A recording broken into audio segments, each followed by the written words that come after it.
welcome you all in the name of our Lord Jesus Christ. கர்த்தராகிய இயேசு கிறிஸ்துவின் நாமத்தில் உங்கள் யாவரையும் நான் வரவேற்கிறேன். And such a day God has given us that we could start this month இந்த மாதத்தை துவங்க கர்த்தரோட coming அருமையான நாளை into the courts of தந்திருக்கிறார். praise with thanksgiving. அவருடைய சமூகத்தில் துதியும் ஆனந்தத்தோடும் வரும்படி கர்த்தர் செய்திருக்கிறார். Hallelujah. Hallelujah. God is so good. கர்த்தர் மிக நல்லவர். Please take the launch. இந்த பக்கம் வந்து வரலாம். இங்க ஒரு There are a lot of chairs. Amen. செய்வாங்க. இங்க ஒரு சேர் லைனா 3 சேர்ஸ் இருக்கு. கொஞ்சம் சீக்கிரம் வந்து அமரும்படி தாழ்மை. Praise the Lord. கர்த்தருக்கு ஸ்தோத்திரம். Today I want to talk to you about healthy families. ஆரோக்கியமான குடும்பம் என்கிற தலைப்பில் இன்றோடு கூட நான் பேச We've விரும்புகிறேன். been hearing a lot of wonderful, encouraging messages. நிறைய உற்சாகப்படுத்தக்கூடிய பல செய்திகளை நான் கேட்டுக்கொண்டிருக்கிறேன். This morning I just felt that I should share with you about healthy and strong families. உறுதியான ஆரோக்கியமான குடும்பத்தை குறித்து இந்த காலை நேரத்தில் நான் பேசும்படி விரும்புகிறேன். It can be a challenge from God's word for you. இன்றைக்கு அது ஒரு சவாலாக உங்களுக்கு இருக்கலாம் கர்த்தரிடமிருந்து. Because we see there's a lot of issues in families going on. குடும்பங்களிலே நிறைய பிரச்சனைகள் போய் கொண்டிருப்பதை நாம் பார்க்கிறோம். If there's small issue happening at home, immediately they say, divorce me, separate me. ஒரு சின்ன பிரச்சனை குடும்பத்துல வந்தா அவ்வளவுதான், உடனே விவாகரத்து, பிரிந்து Let's விடுவது. divorce, let's separate. போ இனிமே வேலைக்காக நம்ம பிரிந்து விடுவோம் If என்று there's a small சொல்றாங்க. threat, get out of my house. சின்ன பிரச்சனை வீட்டை விட்டு வெளியே போ என்று If சொல்கிறார். somebody says like that, don't go out of your house. சில பேர் சொல்றாங்க நீங்க வீட்டை விட்டு போகாதீங்க, Just stay back. அங்கேயே இருங்க. It's just they're showing their anger, that's all. கோபத்தை தான் காட்டுகிறார்கள். Because we've been seeing and what's happening in Christian families and households is so discouraging and disturbing. கிறிஸ்தவ குடும்பங்களில் நடப்பது மிகவும் அது சோர்வுக்குள்ளாகிறது, நமக்கு மிகவும் அது கஷ்டமாக இருக்கிறது. There's no peace in many homes. பல குடும்பங்களிலே நிம்மதி இல்லை. So I'm going to give you a challenge from God's word. கர்த்தருடைய வார்த்தையிலிருந்து உங்களுக்கு நான் ஒரு சவாலை தருகிறேன். And especially fathers and married men. முக்கியமாக தகப்பன்மார்கள், திருமணமான கணவர்கள், The parents as well as children as well. பெற்றோர்களுக்கும் பிள்ளைகளுக்கும் இந்த வார்த்தையை சொல்லுகிறேன். Some men are like rats in the house. சில வீடுகள் வீட்டுல எலி மாதிரி இருப்பாங்க. But some men are like tigers outside the house. சில பேர் வெளியில வந்து பயங்கர புலியா இருப்பாங்க. வீட்ல எலி? ஆமா, நீங்க எப்படி எனக்கு தெரியாது. Amen.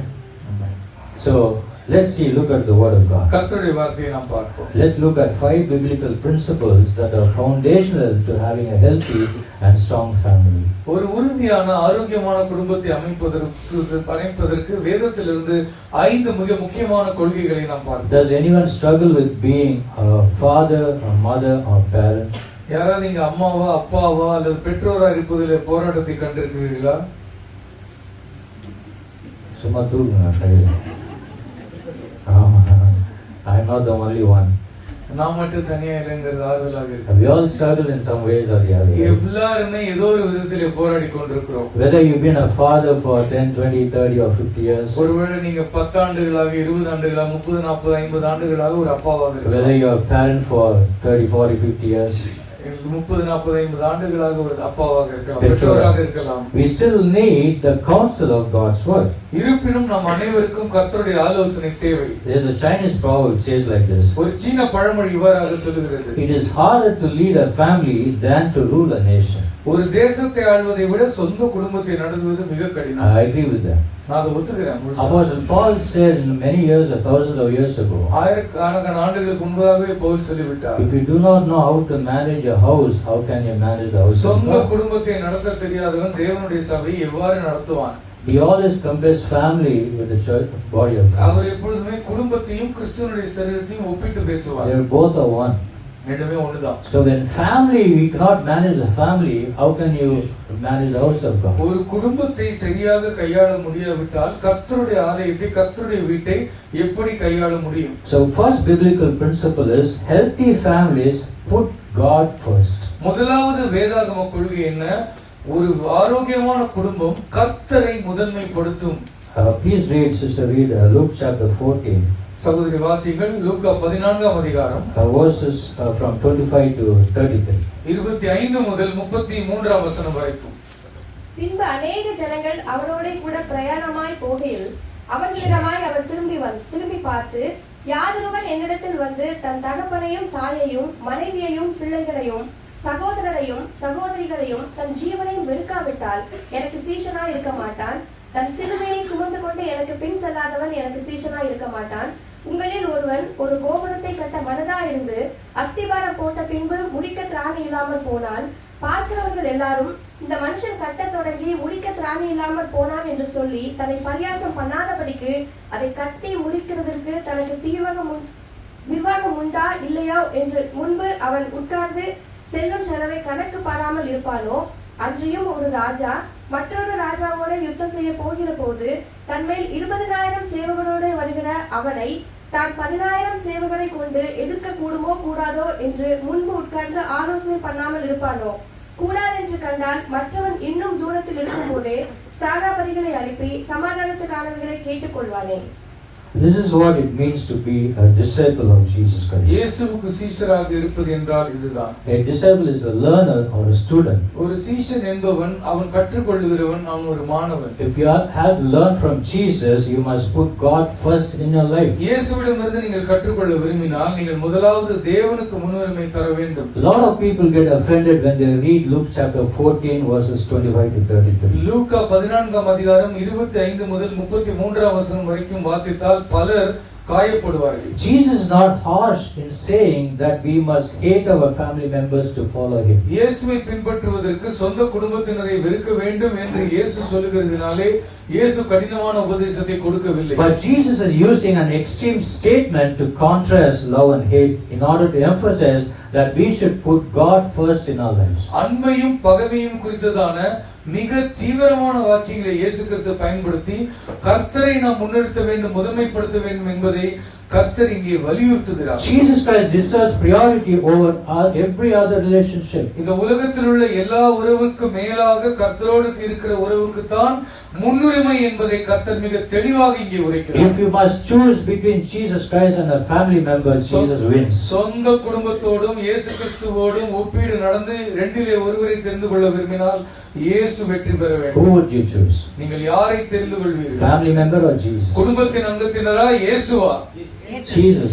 இயேசு. We should put God first in our lives. இயேசு கிறிஸ்துவுக்கு முதலிடத்தை நம்முடைய வாழ்க்கையில் நாம் தர In வேண்டும். some homes we see a nice word of God saying Jesus is the head of this house. சில குடும்பங்களிலே வீட்டு கதவிலே போட்டிருப்பார்கள் குடும்பத்தினுடைய தலைவர் இயேசு கிறிஸ்து என்று சொல்லி இருப்பார்கள். Hallelujah. Hallelujah. So we should put God first in our lives. நம்முடைய வாழ்க்கையில் கர்த்தருக்கு முதலிடத்தை தர வேண்டும். Let Jesus Christ be the center of your life. இயேசு கிறிஸ்து உங்கள் வாழ்க்கையினுடைய மையமாக மாற Let வேண்டும். Jesus Christ be the center in your family. இயேசு கிறிஸ்து உங்கள் குடும்பத்தின் மையமாக மாற When வேண்டும். Jesus is center in your home, இயேசு கிறிஸ்து உங்களுடைய வீட்டினுடைய மையமாக இருக்கும் you know பொழுது how to handle your family உங்கள் situation. குடும்பத்தை நீங்கள் நடத்துவதற்கு உங்களுக்கு தெரிந்திருக்கும். When Jesus is not there in the house, இயேசு கிறிஸ்து வீட்டிலே இல்லாவிட்டால் there will be chaotic அங்கே situations. குழப்பம் தான் மிஞ்சும். Hallelujah. Hallelujah. Healthy families put God first. ஆரோக்கியமான குடும்பங்கள் கர்த்தருக்கு முன்னுரிமை தருவார்கள். Jesus said in Mark chapter 12 verse 30. இயேசு சொன்னார் மார்க் 12ஆம் அதிகாரம் 30ஆம் வசனம். He said, what is the greatest commandment?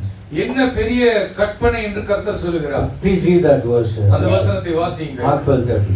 உன் தேவனாகிய கர்த்தரிடத்தில் உன் முழு இருதயத்தோடும் உன் முழு ஆத்துமாவோடும் உன் முழு மனதோடும் உன் முழு பலத்தோடும் அன்பு கூறுவாயாக என்பதே பிரதான கற்பனை. Hallelujah. Hallelujah. This is the first commandment Jesus said. முதலான பிரதான கற்பனை இதுதான். And you shall love the Lord your God with all your heart, with all your soul, with all your mind, with all your strength. உங்கள் தேவனாகிய கர்த்தரிடத்தில் உங்கள் முழு இதயத்தோடும் முழு ஆத்மாவோடும் முழு மனதோடும் முழு பலத்தோடும் அன்பு கூறுவாயாக. Lord has to have priority in your life. ஆண்டவருக்கு தான் உங்கள் வாழ்க்கையிலே முன்னுரிமை. Jesus said, he who does not take up the cross and follow me is not worthy of me. இயேசு சொன்னார் சிலுவையை எடுத்துக்கொண்டு என்னை பின்பற்றாதவன் எனக்கானவன் அல்ல. Taking one's cross is not hating yourself, சிலுவை சுமப்பது என்றால் என்ன? உங்களை நீங்களே பகைப்பது, வெறுப்பது அல்ல. but it's denying yourself. உங்களை நீங்கள் மறுதலிப்பது. Self-denial. சுய மறுதலிப்பு. That means having absolute dedication for God. அப்படி என்றால் என்ன?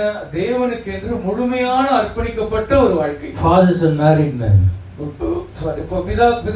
தகப்பன்மார்கள் திருமணமானவர்கள். how are you doing putting God first?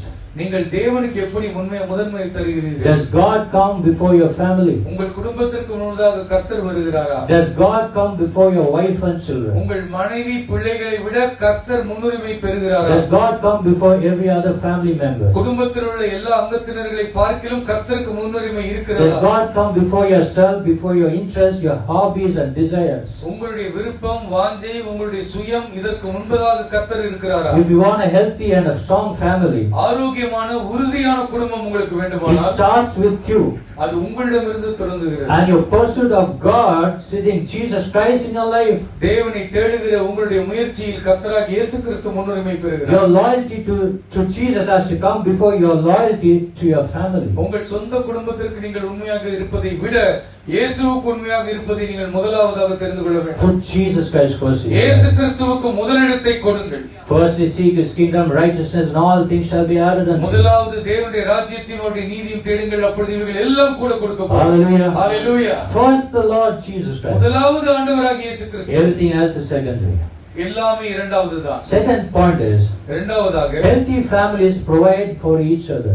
ஆரோக்கியமான குடும்பங்கள் ஒருவரை ஒருவர் போஷிப்பார்கள். Turn about to 1 Timothy. 1 தீமோத்தேயு Chapter 5, 5ஆம் அதிகாரம் verse 8. 8ஆம் வசனம். ஒருவன் தன் சொந்த ஜனங்களையும் விசேஷமாக தன் வீட்டாரையும் விசாரியாமல் போனால் அவன் விசுவாசத்தை மறுதலித்தவனும் அவிசுவாசியிலும் கெட்டவனுமாய் இருப்பான். Amen. Amen. Healthy families provide for each other. நல்ல குடும்பம் தங்களை போஷித்துக் கொள்ளும். Apostle Paul wrote this in the context of caring for widows in the church. விதவைகளை பராமரிக்க வேண்டும் என்கிற அர்த்தத்தோடு கூட அப்போஸ்தலனாகிய பவுல் இந்த பகுதியில் எழுதுகிறார். We do care a lot of widows in the villages. நாம் கிராமப்புறங்களில் இருக்கிற अनेक விதவைகளை பராமரிக்கிறோம். And a few people in our church as well. நம்முடைய சில மக்கள் நம்முடைய திருச்சபையிலும் அவர்களை பார்த்துக் கொள்கிறோம். But we have to provide for our family members who are in need. தேவையில் இருக்கிற நம்முடைய சொந்த குடும்பத்தை நாம் கவனிக்க வேண்டும். Who are in true need. நியாயமான தேவையில் இருக்கிற குடும்பங்களை நாம் கவனிக்க வேண்டும். And if you don't provide for your family members, உங்கள் சொந்த குடும்பத்திற்கு நீங்கள் போஷிக்காவிட்டால், Apostle Paul clearly said that you are worse than an unbeliever. நீ அவிசுவாசியை விட கெட்டவன். Every man listen very carefully. எல்லா ஆண்களும் தெளிவாக கேட்டுக்கொள்ளுங்கள். This is the minimum requirement that you could do for your family. உங்கள் குடும்பத்திற்கு நீங்கள் செய்யக்கூடிய குறைந்தபட்ச பணி இது, கடமை இது. The unbelieving world, they do it, at least they do this for their family. அவிசுவாசிகள் கூட தன்னுடைய சொந்த குடும்பத்தை கவனிக்கிறார்கள், பார்த்துக் கொள்கிறார்கள். 1 Timothy chapter 5 verse 4 it says, 1 தீமோத்தேயு 5ஆம் அதிகாரம் 4ஆம் வசனம். adult children and grandchildren வளர்ந்த பிள்ளைகளும் பேர பிள்ளைகளும் ought to show pity and reverence and respect for the parents and grandparents. பெற்றோர்களுக்கும் பெற்றோருடைய பெற்றோர்களுக்கும் பக்தியையும் மரியாதையும் கொடுக்க வேண்டும். Bible says this is good and acceptable before God. இது நன்மையும் கர்த்தரால் ஏற்றுக்கொள்ளக்கூடிய நற்செயலுமாய் இருக்கிறது. Fathers and men of the church, திருச்சபையினுடைய தகப்பன்மார்களே, ஆண்களே, you ought to reflect the fatherhood of God. தேவனுடைய தகப்பன்துவத்தை நீங்கள் பிரதிபலிக்க A வேண்டும். man of the house who does not take care of his wife and children மனைவி பிள்ளைகளை பற்றி கவலை இல்லாத, அக்கறை இல்லாத ஒரு கணவன் is lying about what God is like. ஆண்டவர் எப்படிப்பட்டவர் என்பதை அவன் பொய் சொல்லுகிறான். Fathers have to work hard to provide for the family. தகப்பன்மார்கள் கடினமாக உழைத்து குடும்பத்தை காப்பாற்ற வேண்டும். When God created man, மனிதனை ஆணை கர்த்தர் உண்டாக்கின பொழுது he thought man should not be alone, so he created woman. மனிதன் தனிமையாக இருப்பது நல்லதில்லை என்று சொல்லி ஒரு பெண்ணை உண்டாக்கினார். Why did God give woman to a man, women to ஏன் man? ஒரு ஆணுக்கு ஒரு பெண்ணை கர்த்தர் கொடுத்தார்? Is it to abuse the woman? பெண்ணை தவறாக Is it நடத்துவதற்காகவா? to fight with the woman? அந்த பெண்ணோடு சண்டை Is it to போடுவதற்காகவா? always argue with the woman? அந்த பெண்ணோடு கூட எப்போது வாக்குவாதம் Not செய்வதற்காகவா? to protect the woman அந்த பெண்ணை and பாதுகாப்பதற்காக, to provide the woman, அந்த பெண்ணை போஷிப்பதற்காக, to provide for the family. குடும்பத்திற்கு போஷிப்பதற்காக. This is why God created, ஆகவே தான் அவர்கள் பெண்ணை so that they would உண்டாக்கினார். be one in the flesh in Christ. அவர்கள் ஒரே மாம்சமாய் இருப்பார்கள் கிறிஸ்துவுக்குள் என்று வேதம் சொல்லுகிறது. Generally, you do a good job providing financially for your families. நீங்கள் ஒருவேளை பண ரீதியாக உங்களுடைய குடும்பத்தினுடைய தேவைகளை எல்லாம் சந்திக்கலாம். But one of the greatest need is maybe working less to spend time with your family. உங்கள் குடும்பத்தோடு நீங்கள் அது நேரம் செலவிப்பதை குறைத்துவிட்டு அதிக நேரம் வேலை செய்வது. To not only provide financially and materially, பணமும் பொருளும் கொடுப்பது மட்டும் போதாது. but there are also emotional and mentally needs as well as cultivating a relationship. உணர்வு ரீதியான, மன ரீதியான உறவை மேம்படுத்துவதற்கான முயற்சிகளை ஒரு ஆண் செய்ய வேண்டும். Are you providing for your wife's need? உங்கள் மனைவியுடைய தேவைகளை சந்திப்பதற்கு நீங்கள் முயற்சி எடுக்கிறீர்களா? The problem with the man in this world is இந்த உலகத்துல இருக்கிற ஆண்களுடைய பிரச்சனை என்ன? 90% of the man wants sex. 90% ஆண்களுக்கு பாலுறவு வேண்டும். But you know what the woman wants? ஆனா பெண்ணுக்கு என்ன வேணும் தெரியுமா? They need love. அவர்களுக்கு அன்பு வேண்டும். They want affection. அவர்களுக்கு அரவணைப்பு They வேண்டும். want protection. பாதுகாப்பு வேண்டும். They desire security. அவர்கள் பாதுகாப்பு உணர்வை தேடுகிறார்கள். And they expect commitment. அவர்கள் அர்ப்பணிப்பை எதிர்பார்க்கிறார்கள். They want appreciation. அவர்கள் பாராட்டை எதிர்பார்க்கிறார்கள். They want to be valued. அவர்கள் மதிப்பிடப்பட வேண்டும் என்று They விரும்புகிறார்கள். expect compassion. மனதுருக்கத்தோடு நடந்து கொள்ள வேண்டும் என்று And எண்ணுகிறார்கள். they want partnership. அவர்கள் பங்காளிகளாக உடன் துணையாளர்களாக இருக்க விரும்புகிறார்கள். Hallelujah. Hallelujah. Are we meeting their needs? அவர்கள் தேவைகளை நீங்கள் சந்திக்கிறீர்களா? Men should appreciate your wife ஆண்கள் பெண்களை உங்கள் மனைவிகளை நீங்கள் பாராட்ட வேண்டும். for cooking every day for you. ஒவ்வொரு நாளும் உங்களுக்காக சமைக்கிறார்கள். Whether you like the food or not. உங்களுக்கு உணவு பிடிக்கிறதோ இல்லையோ. சும்மானாச்சு ஏதாவது சொல்லி நல்லா இருக்கு. Amen. Amen. I should be very happy. அவங்க சந்தோஷமா இருப்பாங்க. ஏன் காஃபில சுகர் இல்ல, சாப்பிட உப்பு இல்ல. ஆமா, ஏதோ சக்கரையில உப்பு இல்ல. People they keep on complaining. ஏதாவது ஒண்ணு இல்லன்னு சொல்லி போராடி கொண்டே My இருப்பாங்க. wife and I will be partnership in household work. நாங்கள் வீட்ல நான் என்னுடைய மனைவி வீட்டு வேலையில பங்கெடுத்துக் I கொள்வோம். used to wash clothes. நான் துணிகளை துவைப்பேன். Some clothes we can't put it in the machine. சில துணியை மெஷின்ல போட முடியாது. So I wash it by hands. என்னுடைய கைகளினாலே நான் அதை I wash my wife's clothes, my children's clothes. என்னுடைய பிள்ளைகளுடைய துணியை என்னுடைய மனைவியுடைய துணியை நான் And துவைப்பேன். I dry it on the terrace. நான் மாடியில போய் காய போடுவேன். I wash dishes. Sorry? I wash dishes. நான் பாத்திரங்களை கழுவுவேன். I do all grocery shopping. நான் போய் மளிகை சாமான்லாம் வாங்கிட்டு வருவேன். I'm a driver for my wife and my children. என்னுடைய மனைவிக்கும் பிள்ளைகளுக்கும் நான் ஒரு driver. For 18 years I drove my children to school and back. 18 வருஷம் என் பிள்ளைகளை ஸ்கூல்ல கூட்டி வந்தேன். I'm still driving them. இன்னும் நான் அவர்களுக்கு ஓட்டி கொண்டிருக்கிறேன். Amen. Amen. So மெண்டலாம் சோர்ந்து போகக்கூடாது. Hallelujah. Hallelujah. They are your family, they are your loved ones. அவர்கள் தான் உங்களுடைய அன்பானவர்கள், அவர்கள் உங்களுடைய சொந்த குடும்பம். So women expect love and affection. பெண்கள் அன்பையும் அரவணைப்பையும் எதிர்பார்ப்பார்கள். They expect protection and security. பாதுகாப்பையும் பாதுகாப்பு உணர்வையும் எதிர்பார்ப்பார்கள். Partnership and appreciation. They want to be valued. பாராட்டையும் பங்காளித்தனத்தையும் எதிர்பார்ப்பார்கள். Show compassion to your wife and children. மனைவியின் மீதும் பிள்ளைகள் மீதும் மனதுருக்கமாய் இருங்கள். Are you providing for your kids? உங்கள் குழந்தைகளுடைய தேவைகளை சந்திக்கிறீர்களா? Are you a good role model for them? அவர்களுக்கு ஒரு நல்ல முன்மாதிரியாக இருக்கிறீர்களா? Are you a father to provide them with structure and discipline? அவர்களுக்கு ஒழுக்கத்தையும் ஒரு நெறியான வாழ்க்கையும் கற்றுக் கொடுக்கிறீர்களா? That's more important. This is a father's duty. இது ஒரு அப்பாவுடைய கடமையாக இருக்கிறது. Are they able to talk with you? அவர்கள் உங்ககிட்ட வந்து பேச முடியுதா? Are you providing for them for their spiritual needs? அவருடைய ஆவிக்குரிய தேவைகளை நீங்கள் சந்திக்கிறீர்களா? If you are a spiritual leader in the house, வீட்டில் நீங்க ஒரு ஆவிக்குரிய தலைவனாக இருந்தால் you will teach them Bible and teach them how to pray and who God is. You will teach them who God is. வேதம் யார் என்று கற்றுக் கொடுப்பீர்கள், ஜெபிக்க கற்றுக் கொடுப்பீர்கள், ஆண்டவர் யார் என்று சொல்லிக் Do கொடுப்பீர்கள். you pray with them? அவர்களோடு ஜெபிக்கிறீர்களா? Very important. மிக மிக முக்கியம். I always emphasize on doing family prayer. குடும்ப ஜெபத்தை நான் எப்பொழுதும் நான் முக்கியத்துவப்படுத்துவேன். Fathers, lead your family spiritually. தகப்பன்மார்கள் ஆவிக்குரிய ரீதியிலே உங்கள் குடும்பத்தை நீங்கள் நடத்த வேண்டும். Sometimes fathers in the home, they come back home late from office. வீட்ல இருந்து சில நேரத்துல அப்பாக்கள் வெகு தாமதமாக வீட்டுக்கு Sometimes வருவார்கள். they go out of station for a job or any business. வேலை காரணமாக வியாபாரத்தின் காரணமாக வீட்டை விட்டு வெளிமாநிலங்களுக்கு And in செல்வார்கள். that case, it is the responsibility of a mother to do so. அந்த நேரத்தில் இந்த வேலைகளை எல்லாம் ஒரு தாய் செய்ய வேண்டும், கடமை எல்லாம். If you have no fathers, then it's the responsibility of the mother. உங்க வீட்ல ஒருவேளை உங்களுக்கு அப்பா இல்லனா அந்த அம்மா அதையெல்லாம் பொறுப்பெடுத்து செய்ய வேண்டும். So healthy families provide for each other. ஆரோக்கியமான குடும்பம் போஷிக்கும், தன்னை பாதுகாத்துக் கொள்ளும். Thirdly, we see healthy families have conversation about God. மூன்றாவது நல்ல விஷயம், கிறிஸ்தவ குடும்பங்கள் கிறிஸ்துவை பற்றி, தேவனை பற்றி வீட்டிலே பேசிக் கொள்வார்கள். Turn your Bibles to Deuteronomy. உபாகமம் Chapter 6, 6ஆம் அதிகாரம் verse 4 to 9. 4 முதல் 9ஆம் வசனம் வரைக்கும். இஸ்ரவேலே கேள், நம்முடைய தேவனாகிய கர்த்தர் ஒருவரே கர்த்தர். நீ உன் தேவனாகிய கர்த்தரிடத்தில் உன் முழு இருதயத்தோடும் உன் முழு ஆத்துமாவோடும் உன் முழு பலத்தோடும் அன்பு கூறுவாயாக. இன்று நான் உனக்கு கட்டளையிடுகிற இந்த வார்த்தைகள் உன் இருதயத்தில் இருக்க கடவது. நீ அவைகளை உன் பிள்ளைகளுக்கு கருத்தாய் போதித்து, நீ உன் வீட்டில் உட்கார்ந்திருக்கிற போதும், வழியில் நடக்கிற போதும், படுத்துக் கொள்ளுகிற போதும், எழுந்திருக்கிற போதும் அவைகளை குறித்து பேசி, அவைகளை உன் கையின் மேல் அடையாளமாக கட்டிக் கொள்வாயாக. அவைகள் உன் கண்களுக்கு நடுவே ஞாபக குறியாய் இருக்க கடவது. If you do this, this will lead to a strong and healthy family. இப்படி நீங்கள் செய்தால் ஒரு ஆரோக்கியமான உறுதியான ஒரு குடும்பத்தை நீங்கள் கட்ட முடியும். These teachable moments will surely impact the children's life. கற்றுக் கொடுக்கிற இந்த தாய்மார்கள் பிள்ளைகளுடைய வாழ்க்கையை நிச்சயமாக பாதிப்பார்கள். Bible says, teach them diligently. மிக முக்கியமாக தீவிரமாக அவர்களுக்கு கற்றுக் கொடுங்கள். If you put God's word in this small age, இந்த சின்ன வயதில கர்த்தருடைய வார்த்தையை நீங்கள் அவர்களுக்கு கொடுத்தால், and when they grow, they will never forget. வளர்ந்தாலும் அவர்கள் அதை மறக்க மாட்டார்கள். Hallelujah. Hallelujah. So fathers, it is your responsibility to train your children in spiritual matters. தகப்பன்மார்களே, உங்களுடைய பிள்ளைகளை ஆவிக்குரிய ரீதியிலே அவர்களுக்கு பயிற்சி கொடுத்து வளர்ப்பது உங்களுடைய கடமை. It is not the duty of a wife. She can do it if it's not happening. நடக்கலனா மனைவி செய்யலாம், ஆனால் அது அவளுடைய பிரதான கடமை அல்ல. Wife can teach them general education.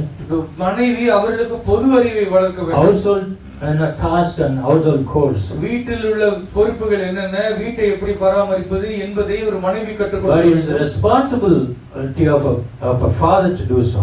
ஆவிக்குரிய காரியங்களை கற்றுக் கொடுப்பது ஒரு தகப்பனுடைய கடமை. Your children should know the gospel.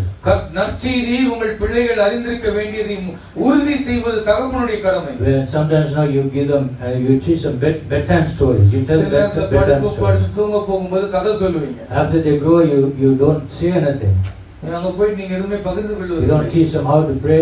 எப்படி ஜெபிக்கிறது கற்றுக் கொடுப்பதில்லை. Many children, they don't even come to church, but parents come to church. பல நேரத்துல பெற்றோர் மட்டும் தான் சபைக்கு வராங்க, பிள்ளைகளை காணோம். That's a sad thing to know மிக about. பரிதாபமான சோகமான விஷயம். Hallelujah. Hallelujah. You got to pray for your children. உங்கள் பிள்ளைகளுக்காக நீங்கள் ஜெபிக்க வேண்டும். Don't ever say they will not listen, they are not obeying me. எனக்கு கீழ்ப்படிய மாட்டார்கள், என் பேச்சை கேட்க மாட்டார்கள் என்று You just சொல்லாதீர்கள். have to keep on telling them. தொடர்ந்து நீங்கள் சொல்லிக் And pray for கொண்டிருப்பது, them. அவர்களுக்காக ஜெபிப்பது உங்களுடைய Your கடமையாக children இருக்கிறது. should know the gospel through your influence. உங்களுடைய செல்வாக்கினாலே உங்களுடைய பிள்ளைகள் நற்செய்தியை அறிந்து கொள்ள வேண்டும். Your children's soul is at stake உங்களுடைய பிள்ளைகளுடைய ஆத்மாவுக்கு ஆபத்து. if you do not teach the word of God. கர்த்தருடைய வார்த்தையை நீங்கள் கற்றுக் கொடுக்காவிட்டால் அவர்கள் ஆத்மாவுக்கு ஆபத்து. You know what happened to Eli's children?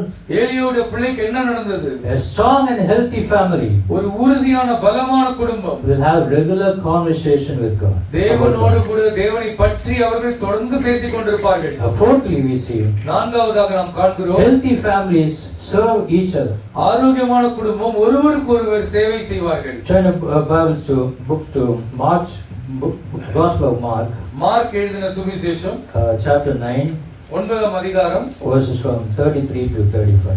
33 முதல் 35 வசனம் வரைக்கும். அவர் கப்பர்நகமுக்கு வந்து வீட்டிலே இருக்கும்போது அவர்களை நோக்கி, நீங்கள் வழியிலே எதை குறித்து உங்களுக்குள்ளே தர்க்கம் பண்ணினீர்கள் என்று கேட்டார்.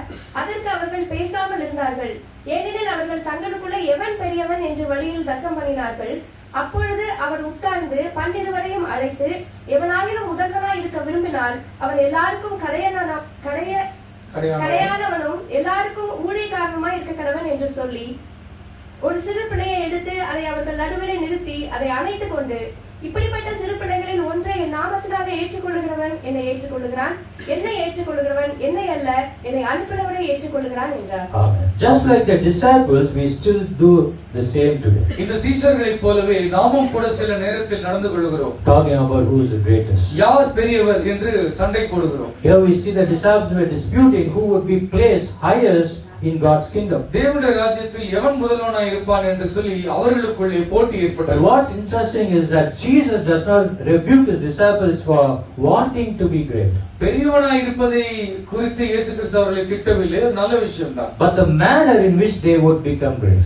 ஆனால் பெரியவனாவதற்கு அவர்கள் என்ன செய்ய வேண்டும் என்பதை தான் அவர் கற்றுக் கொடுக்கிறார். And he said, if you really want to be great, உண்மையிலே பெரியவனாக இருக்க விரும்புகிறாயா? serve others. அப்படி என்றால் எல்லோருக்கும் சேவை செய். Hallelujah. Hallelujah. When you serve the Lord, நீங்கள் கர்த்தருக்கு சேவை செய்தால் you will become a great person. நீங்கள் பெரியவனாவீர்கள். Amen. Hallelujah. There's nothing like proclaiming the name of the Lord. கர்த்தருடைய நாமத்தை அறிவிப்பதை போல ஒரு பாக்கியம் இல்லை. He said, if you really want to serve others. நீங்கள் உண்மையிலேயே சேவை செய்ய விரும்பினால் பிறருக்கு ஊழியம் செய்யுங்கள். He said, disciple, don't exalt yourself. உங்களை நீங்களே உயர்த்தாதீர்கள் என்று ஆண்டவர் In சொல்கிறார். Mark chapter 10, Jesus said, அதிகாரம். whoever decides to become great among you உங்களிலே பெரியவனாய் இருக்க விரும்புகிறவன் எவனும் மற்றவன் அனைவருக்கும் அவன் பணிவிடைக்காரனாய் இருக்க கடவன். Hallelujah. Hallelujah. Jesus is the ultimate example. இயேசு கிறிஸ்து தான் மிகச்சிறந்த உதாரணம். The Lord said, I did not come to be served in this world. ஆண்டவர் சொல்லி இருக்கிறார், நான் இந்த உலகத்திலே ஊழியம் கொள்ளும்படி He வரவில்லை. did not come to be served by his creation, அவருடைய சிருஷ்டிகளினாலே ஊழியம் கொள்ளுவதற்காக இயேசு கிறிஸ்து வரவில்லை. but instead to serve by offering himself sacrifice for the payment of sin. பாவத்தினுடைய விலையாக தன்னைத்தானே பலியாக கொடுப்பதற்காக இயேசு கிறிஸ்து வந்தார். Today the world's message and philosophy is, இந்த உலகத்தினுடைய தத்துவம் உலகம் நமக்கு கற்றுக் கொடுப்பது என்ன தெரியுமா? if you pursue power, நீங்க ஒரு அதிகாரத்தை நோக்கி ஓடினா, if you have prestige and possession, உனக்கு சுயமரியாதை, உனக்கு நிறைய பணம், சம்பத்து, செல்வாக்கு இருந்தால், that will lead you to greatness. அதுதான் உன்னை பெரியவனாக்கும் என்று இந்த உலகம் கற்றுக் This is கொடுக்கிறது. the world's message and இந்த philosophy. உலகத்தினுடைய தத்துவம், உலகத்தினுடைய செய்தி அதுதான். Never believe that. அதை நம்பிடாதீங்க. It's the Bible clearly says, வேதம் மிக தெளிவாக சொல்கிறது, that if you want to be great, நீ பெரியவனா இருக்க விரும்பினால் serve others மற்றவனுக்கு போய் ஊழியம் செய், and சேவை serve செய். the Lord. Hallelujah. கர்த்தருக்கு நீ ஊழியம் செய். Children talk about having the greatest dad. பிள்ளைகள் எப்பொழுதுமே பெரிய சூப்பர் தகப்பனை பற்றி பேசுவார். And it's true that you all want to be great dad, right? நீங்க எல்லாருமே நல்ல அப்பாவா இருக்கிற, சிறந்த அப்பாவா இருக்க If you want to விரும்புகிறீர்கள். be a great dad, then you serve your home. அப்போ நல்ல அப்பாவா இருக்கணும்னா உங்க குடும்பத்திற்கு நீங்கள் வேலை செய்யுங்கள், சேவை செய்யுங்கள். Serve your wife, your children. உங்கள் மனைவி பிள்ளைகளுக்கு சேவை செய்யுங்கள். Serve your family. உங்கள் குடும்பத்திற்கு சேவை செய்யுங்கள். Reject all egos and selfishness. உங்களுடைய சுய பெருமை, உங்களுடைய அகம்பாவம், எல்லாவற்றையும் சுயநலம் எல்லாவற்றையும் தூக்கி Put எறியுங்கள். on some humility in your life. தாழ்மையை அணிந்து கொள்ளுங்கள். Take on the role of a servant ஒரு வேலைக்காரனுடைய பதவியை எடுத்துக் கொள்ளுங்கள். and do what best you can do for your family. உங்கள் குடும்பத்துக்கு என்ன சிறந்தது உங்களால் செய்ய முடியுமோ அதை செய்ய முயற்சி Every செய்யுங்கள். member of a family is very important, right? குடும்பத்தில் உள்ள ஒவ்வொரு அங்கத்தினரும் மிக மிக And முக்கியமானவர்கள். how our body and the members in the body is important. எப்படி சரீரத்தில் இருக்கிற எல்லா அவயவங்களும் முக்கியமோ, From top of the head to the soles of the feet. உச்சந்தலை முதல் உள்ளங்கால் வரைக்கும் Every member of the body is knit together. சரீரத்தினுடைய அவயவங்கள் எல்லாம் ஒன்றோடு ஒன்று இசைந்து இணைந்து பிசைந்து காணப்படுது. Likewise, your family should knit together. அப்படித்தான் உங்களுடைய குடும்பமும் இணைந்து இசைந்து இருக்க And வேண்டும். that's how God created the family. அப்படித்தான் Hallelujah. ஆண்டவரும் கர்த்தர் குடும்பத்தை உண்டாக்கினார். So strive to serve them அவர்களுக்கு ஊழியம் செய்வதற்கு நீங்கள் முயற்சி and செய்யுங்கள். be truly great to them. அவர்களுக்கு நீங்கள் உண்மையிலேயே பெரியவனாகுங்கள். அவர்கள் நடுவில் Outserve your wife and children. உங்கள் மனைவி பிள்ளைகளை விட நீங்கள் தான் அதிகமாக வேலை செய்ய வேண்டும். Hallelujah. Hallelujah. That's what God expects from all of us. அப்படித்தான் தகப்பன்மாரிடம் கர்த்தர் எதிர்பார்க்கிறார். We all look very goody in the church. சபையில் எல்லாருமே ரொம்ப ரொம்ப நல்லவர்களைப் போலவே இருக்கிறோம். Only God knows how you are at home. வீட்ல எப்படி இருக்கிறோம்னு கர்த்தருக்கு தான் வெளிச்சம். Only God knows how you are in your workplace, your உங்களுடைய வேலை business. outside. ஸ்தலத்துல, வியாபாரத்துல நீங்க எப்படி இருக்கிறீங்கன்னு ஆண்டவருக்கு மட்டும் தான் தெரியும். Amen. Amen. Finally, healthy families are not stingy with grace. கடைசியாக ஒரு ஆரோக்கியமான குடும்பம் கிருபையாய் இருப்பதிலே கஞ்சத்தனமாய் இருக்க மாட்டார்கள். Turn about to Ephesians, எபேசியர் chapter 5, 5ஆம் அதிகாரம் verse 22. 22ஆம் வசனம். Wives, submit to your own husbands. மனைவிகளே கர்த்தருக்கு கீழ்ப்படிகிறது போல உங்கள் சொந்த புருஷருக்கு கீழ்ப்படியுங்கள். The word own is very important. ஆகவே உங்கள் சொந்த என்கிற அந்த வார்த்தை மிக முக்கியம். Submit to your own husbands as உங்களுடைய to the சொந்த Lord. புருஷருக்கு கீழ்ப்படியுங்கள். Amen. Here we see right from the verse 22 and 23, for the husband is the head of the wife. கிறிஸ்து சபைக்கு தலையா இருக்கிறது போல. படிங்க sister, 25ஆம் வசனம் வரைக்கும் படிங்க. மனைவிகளே கர்த்தருக்கு கீழ்ப்படிகிறது போல உங்கள் சொந்த புருஷருக்கு கீழ்ப்படியுங்கள். கிறிஸ்து சபைக்கு தலையா இருக்கிறது போல புருஷனும் மனைவிக்கு தலையா இருக்கிறான். அவரே சரீரத்திற்கும் இரட்சகராய் இருக்கிறார். ஆகையால் சபையானது கிறிஸ்துவுக்கு கீழ்ப்படிகிறது போல மனைவிகளும் தங்கள் சொந்த புருஷர்களுக்கு எந்த காரியத்திலேயும் கீழ்ப்படிந்திருக்க வேண்டும். புருஷர்களே உங்கள் மனைவிகளில் அன்பு கூறுங்கள். அப்படியே கிறிஸ்துவும் சபையில் அன்பு கூர்ந்து தாம் அதை திருவசனத்தை கொண்டு தண்ணீர் முழுக்கினால் சுத்திகரித்து பரிசுத்தமாக்குகிறதற்கும் கரைதிரை முதலானவைகள் ஒன்றும் இல்லாமல் பரிசுத்தமும் பிழையற்றதுமான மகிமையுள்ள சபையாக அதை தமக்கு முன் நிறுத்திக் கொள்வதற்கும் தம்மை தாமே அதற்காக ஒப்பு கொடுத்தார். Hallelujah. Hallelujah. Very wonderful words. மிக மிக அருமையான வசனம். Husbands, love your wife. புருஷர்களே உங்கள் மனைவியை நேசியுங்கள். Just as Christ also loved the church and gave himself for her. அப்படியே கிறிஸ்துவும் சபையில் அன்பு கூர்ந்து தம்மை தாமே சபைக்காக கொடுத்தார். The book of Ephesians chapter 5, Paul writes how we are to live. எபேசியர் 5ஆம் அதிகாரத்திலே அப்போஸ்தலனாகிய பவுல் நாம் எப்படி வாழ வேண்டும் என்று கற்றுக் கொடுக்கிறார். Husbands are to love as Christ loved the church. கணவர்கள் நீங்கள் கிறிஸ்து எப்படி சபையை நேசித்தாரோ அப்படி மனைவியை நேசிக்க வேண்டும். How did Christ love the church? எப்படி கிறிஸ்து சபையை நேசித்தார்? To the death he gave himself. மரணம் வரைக்கும் தன்னை தானே ஒப்பு கொடுத்தார். Sacrifice for her. அந்த திருச்சபைக்காக தன்னையே கொடுத்தார். How do we love ourselves? நம்மை நாம் எப்படி நேசிக்கிறோம்? We sacrifice quite a few things for our desires. நம்முடைய வாஞ்சைகளை நிறைவேற்றுவதற்காக சில தியாகங்களை பண்ணுகிறோம். There's a very important part of God's character in biblical terms. வேதாகம வார்த்தைகளிலே கர்த்தருடைய குணத்தை நாம் இங்கே பார்க்கிறோம். That's called grace. கிருபை என்று பார்க்கிறோம். God's grace is undeserving. கர்த்தருடைய கிருபை என்ன? தகுதி இல்லாதவர்களுக்கு அவர் It's வழங்குகிறார். undeserving favor and love. அவருடைய தயவு அன்பு தகுதி இல்லாதவர்களுக்கு அவர் அளிக்கிறார். Sometimes in our households, it's hard to show favor and love. நம்ம சில நேரத்துல வீட்ல தயவையும் கிருபையும் காட்டுவதற்கு It கஷ்டப்படுவோம். may not be deserved அது தகுதி இல்லாதவருக்கு கொடுப்பது போல இருக்கும். because we've been wronged and offended. நாம் காயப்படுத்தப்பட்டிருக்கலாம் அல்லது நாம் தவறிழைத்திருக்கலாம். But yet we have to remember the grace of God. இருந்தாலும் கர்த்தருடைய கிருபையை நாம் நினைவு கூற வேண்டும். Don't forget about the grace of God. கர்த்தருடைய கிருபையை நீங்கள் மறக்க கூடாது. The grace of God He shows to you every day. கர்த்தருடைய கிருபை எப்பொழுதும் ஒவ்வொரு நாளும் அவர் உங்கள் மீது காண்பிக்கிறார். God is not stingy.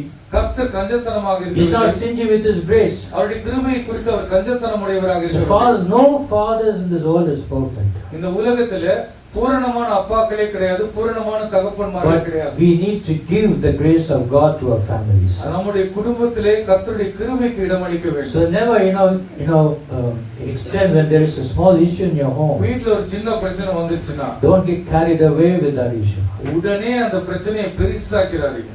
Amen. Amen. What you should do is நீங்க என்ன செய்யணும்? be quick to forgive. சீக்கிரமாக மன்னிப்பதிலே நீங்கள் கை தேர்ந்தவர்களாக இருக்க வேண்டும். If there's a fight at home, வீட்ல ஒரு சண்டை வந்துருச்சு, husband and wife, they don't talk to each other for many days or months or even years. கணவனும் மனைவியும் சில நாட்களாக மாதங்களாக சில வருஷங்களாக பேசாத குடும்பங்கள் எல்லாம் இருக்கிறார்கள். The man of the house won't eat what the wife is cooking. பொண்டாட்டி சமைச்சா அவர் சாப்பிட மாட்டார். He'll show his anger and go to a restaurant. அவர் கோபமாயிட்டு வெளியில ரெஸ்டாரண்ட்ல போய் சாப்பிடுவார். But be quick to forgive. மன்னிப்பதிலே துரிதமாயிருங்கள். Be quick to love. நேசிப்பதிலே தீவிரமாயிருங்கள். And be quick to encourage. நீங்கள் உற்சாகப்படுத்துவதிலே நீங்கள் துரிதமாயிருங்கள். Be quick to extend grace to them. மற்றவர்களுக்கு கிருபை அளிப்பதிலே நீங்கள் துரிதமாயிருங்கள். This is what Jesus did for you. இதைத்தானே இயேசு உங்களுக்கும் எனக்கும் செய்தார். When we sin against the Lord, நீங்கள் கர்த்தருக்கு விரோதமாக பாவம் செய்தால், when you go to Him asking for forgiveness, அவரிடத்தில் போய் நீங்கள் மன்னிப்பு கேட்டால், He was quick enough to forgive. அவர் உங்களை மன்னிப்பதற்கு துரிதமாயிருக்கிறார். Quick enough to show His grace to you. அவருடைய கிருபையை உடனே உங்களுக்கு அளிக்கிறார். And He wants us to do the same. Hallelujah. அதைத்தான் நாம் மற்றவர்களுக்கு செய்ய வேண்டும் என்று So விரும்புகிறார். church, if you want to have a healthy family, ஆரோக்கியமான குடும்பம் உங்களுக்கு வேண்டுமானால் be a role model. Set an example. ஒரு முன்னுதாரணமாக இருங்கள். ஒரு உதாரண புருஷனாக வாழுங்கள். Jesus Christ is a beautiful resemblance who extended grace. கிருபையை பிறருக்கு பகிர்ந்து கொடுப்பதிலே இயேசு கிறிஸ்து ஒரு சரியான உதாரணமாக இருக்கிறார். Be a giver of grace to your family. உங்களுடைய குடும்பத்திற்கு கிருபை கொடுங்கள். Don't hold it back. அதை நீங்கள் பிடித்து வைத்திருக்காதீர்கள். Every family member, spouse and parents and children, குடும்பத்தில் உள்ள ஒவ்வொரு குடும்பத்தின் அங்கத்தினர், மனைவி, பிள்ளைகள், பெற்றோர்கள், you all must model God's grace in their நீங்கள் relationship. உங்களுடைய உறவுகளில் எல்லாம் கர்த்தருடைய கிருபை வெளிப்பட வேண்டும். Hallelujah. Hallelujah. How many like this message? இந்த செய்தி எத்தனை பேருக்கு பிடிச்சிருக்கு? Something practical. நடைமுறை செய்தி அல்லவா? Maybe it's some family values or life values, you can take it. சில குடும்பத்தினுடைய தன்மைகள், மதிப்பீடுகளை நாம் அறிந்து கொள்ள It's வேண்டும். also a challenge from God's word. ஆண்டவருடைய வார்த்தையிலிருந்து நமக்கு வருகிற சவால் இது. We need to take God's godly principles தெய்வீக கொள்கைகளை நாம் இதிலிருந்து கற்றுக்கொள்ள because வேண்டும். they are very important, foundational to having a healthy and ஒரு strong family. ஆரோக்கியமான உறுதியான குடும்பத்தை அடைவதற்கு இவைகள் எல்லாம் அஸ்திபாரமாக இருக்கிறது. God bless His word. கர்த்தர் இந்த வார்த்தையை ஆசீர்வதிப்பார். Let's all stand together நாம் அனைவரும் எழுந்து நிற்போம். and pray. நாம் ஜெபிப்போம். Pastor Raja will pray. நாம் ஜெபிப்போம். எல்லோரும் கரங்களை உயர்த்தி எல்லாரும் ஒப்பு கொடுப்போமா? நாம் எல்லோரும் குறைவு கொடுக்கிறோம். அன்பான தகப்பன்மார்கள், கணவன்மார்கள், உங்கள் மனைவிகளை நேசிக்க கற்றுக்கொள்வோம். எரிச்சல் அடையாமல் பேசுங்கள். தொடர்ந்து 3 கேள்வி கேட்டுட்டா இவருக்கு மூக்கு மேல கோபம் வந்துடும். அந்த எல்லாருக்கு ஆண்கள் எல்லாம் ஒப்பு கொடுப்போம். ஆண்டவரே அப்பா தகப்பனே 3 கேள்வி இல்ல 1000 கேள்வி கேட்டாலும் நிதானமாய் மாறுத்திரும் சொல்ல எல்லாரும் கரங்களை வைத்து அப்பா கேள்விக்கு பதில் சொல்ல மாட்டேன்னா என்ன அர்த்தம்னா அதுக்கு பேர் அகந்தை, அதுக்கு பேர் பெருமை. ஆண்டவரே கர்த்தாவே ஒருவன் பெரியவனாய் இருக்க விரும்பினால் எல்லோருக்கும் பணிவிடைக்காரனாய் இருக்க கடவன் அவனுக்கு பணிவிடை செய்வது மட்டுமே அவனுடைய வாழ்க்கையின் நோக்கமா இருக்க வேண்டும். அவன் சேவகனாய் இருப்பதை விரும்ப வேண்டும். தன் சொந்த மனைவிக்கும் பிள்ளைக்கும் கூட சேவை செய்யாதவன் எப்படி கர்த்தருடைய சபைக்கு சேவை செய்வான்? எப்படி பிறருக்கு சேவை செய்வான்? சொந்த குடும்பத்தை நேசிக்க தெரியாதவன் அவிசுவாசியிலும் கெட்டவன் என்று வேதம் சொல்லுகிறது. எல்லாம் மன்னிப்பு கேட்போம் ஆண்டவரே. மனைவி பிள்ளைகளை நேசிக்காத தருணங்களை, ஆத்திரமடைந்த தருணங்களை, பொறுமையா இல்லாத தருணங்களை, அவர்களை மறந்த தருணங்களை நீர் மன்னிக்கும்படி ஜெபிக்கிறோம் அப்பா. கர்த்தாவே, நாங்கள் நீர் எங்கள் மீது காண்பித்த அன்பை நாங்கள் எங்கள் சொந்த குடும்பத்தின் மீது காண்பிக்க எங்களுக்கு கற்றுத்தாரும் ஆண்டவரே. சொந்த குடும்பத்தில் சாட்சி இல்லை என்றால், சொந்த குடும்பத்தை சரியாக நடத்தவில்லை என்றால், கர்த்தாவே, எங்கள் மூலமாக உம்முடைய நாமம் தூஷிக்கப்படும் அப்பா. அதே போல அப்பா, நாங்கள் ஆண்டவரே அப்பா, எங்கள் சகோதரிகளுக்காக மனைவிமார்கள் எல்லாம் கரங்களை உயர்த்தி, பெண்கள் எல்லாம் கரங்களை உயர்த்தி, உங்க கணவனை இன்னொருவோடு கூட நீங்க கம்பேர் பண்ணாதீங்க. அதை செய்யாதிருங்கள். கர்த்தர் நியமித்த புருஷனிடத்தில் குறை இருக்கும். உலகத்தில் your husband might not be the best husband in this world, but you can be the best wife. உன் கணவன் சிறந்த கணவனாக, அவன் குடிகாரனாக கூட இருக்கட்டும், அவன் பொல்லாதவனாக கூட இருக்கட்டும், அவனை பற்றி நீங்கள் அவதூறு சொல்லாதிருங்கள். அவனுக்கு கிருபை கொடுங்கள். அவனுக்காக ஜெபம் பண்ணுங்கள். அந்த மனிதருக்காக ஜெபம் பண்ணுங்கள். இன்னொருவரோடு நீங்கள் ஒப்பிடாதிருங்கள். அவரை விட அதிகமாக சம்பாதிக்கிறவரோடு ஒப்பிடாதிருங்கள். அவரை விட அதிகமாக அன்பாக இருக்கிறவரோடு கூட ஒப்பிடாதீர்கள். அதை நீங்கள் உங்களை கனவீனப்படுத்துவதற்கு சமமாக இருக்கும். எல்லோரும் கரங்களை உயர்த்தி, கணவன் மனைவி 2 பேர் கரங்களை உயர்த்தி, ஆண்டவரே, என் சொந்த மனைவியை, சொந்த புருஷனை விட்டு கொடுக்க மாட்டேன் ஆண்டவரே. பிள்ளைகளை விட்டு கொடுக்க மாட்டேன் ஆண்டவரே. சபையை விட்டு கொடுக்க மாட்டேன் ஆண்டவரே. நீர் எங்களை விட்டு கொடுக்கவில்லை. நாங்கள் குற்றம் செய்த பொழுது, நாங்கள் தவறின பொழுது நீர் எங்களை விட்டு கொடுத்திருப்பீர்களானால் இன்றைக்கு நாங்கள் வந்து நின்றிருக்க முடியாது. நீர் எங்களுக்கு தயவையும் இரக்கத்தையும் கிருபையும் அளவில்லாமல் தந்தது போல நாங்கள் எங்கள் சொந்த குடும்பத்தையும், சொந்த ஜனங்களையும், சொந்த திருச்சபை மக்களையும், ஆண்டவரே, எங்களை சுற்றி இருக்கிற எங்கள் மக்களை நாங்கள் நேசிக்க எங்களுக்கு உதவி செய்கிறார்கள்.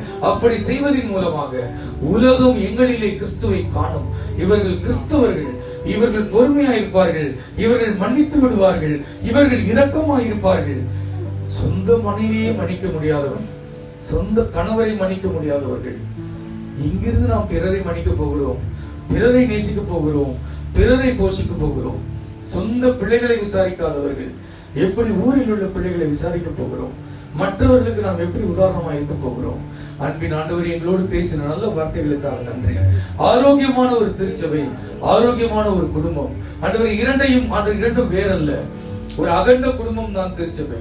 கர்த்தாவே, ஒவ்வொரு குடும்பமும் ஒரு திருச்சபை தான் ஆண்டவரே. அந்த திருச்சபையினுடைய தலைவராக நீர் இருக்கிறீர் ஆண்டவரே. பெரியவனாய் இருக்க விரும்புகிறவர்கள் அங்கே அன்புக்கு போட்டி வரட்டும், சேவை செய்வதில் போட்டி வரட்டும்.